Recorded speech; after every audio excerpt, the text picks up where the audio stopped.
Koinant, good evening fellow South Africans and citizens of the world. And I have to tell you that it's quite extraordinary how some businesses are more equal than other businesses in South Africa. Now we know the taxi industry, which is like a petri dish for the coronavirus, still operates pretty well much as, normal, even though it completely destroys the whole concept of having a lockdown. But if you're a little old white lady with a dog walking down a deserted street, bang, you get hammered with 7 police arresting you. This is the dichotomy, the craziness of the lockdown in South Africa. And there is a very interesting point that Stuart has made, and I just want to discuss that for a while. I'll just tell you what Stuart wrote. He says, okay, let me just get to the top of this. He says, "Dear Scott, I don't know if it is anything to do with anything, but in the middle of the lockdown, it was stated that mines would have to go back around the 16th to 19th of April to remain profitable. It was something mentioned, I believe, to prepare the public, so when it happened, it was not a surprise. So they extend the lockdown and then announce one of the main groups to go back early to work and ease the lockdown is the mines.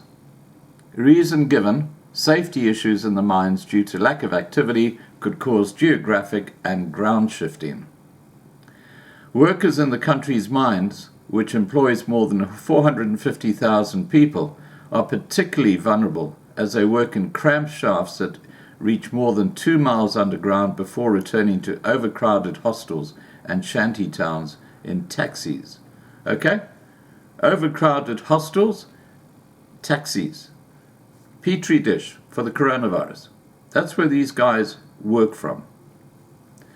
Association of Mine Workers and Construction Union, the largest labour body at platinum mines in the country, said restarting operations was premature as the government lacks the capacity to monitor and enforce stringent health regulations. As Stuart says, the riskiest group are going back to work, but the white-owned private businesses remain in a lockdown. There's something very strange going on here until you realize through BBBEE, most of these mines, if not all of these mines, have a majority black shareholder. And we know that Cyril Ramaphosa has some very, very nice assets in mining operations in South Africa. We just have to look at that massacre that happened a few years ago, where he was one of the very well-connected in Lonro. And very, very strange things happened on that particular day.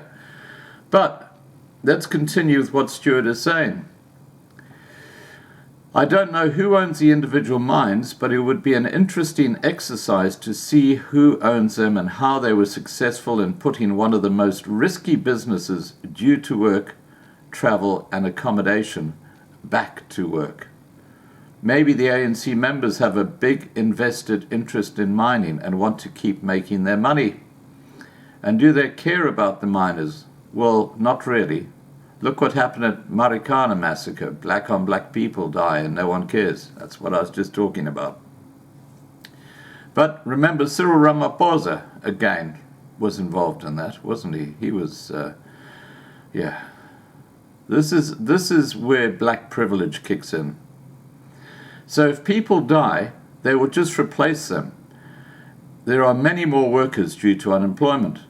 Just my observation may be worth investigating. Maybe you have someone you're following who can do some investigative reporting to get some meat on the bone, or maybe it's just something that is par for the course."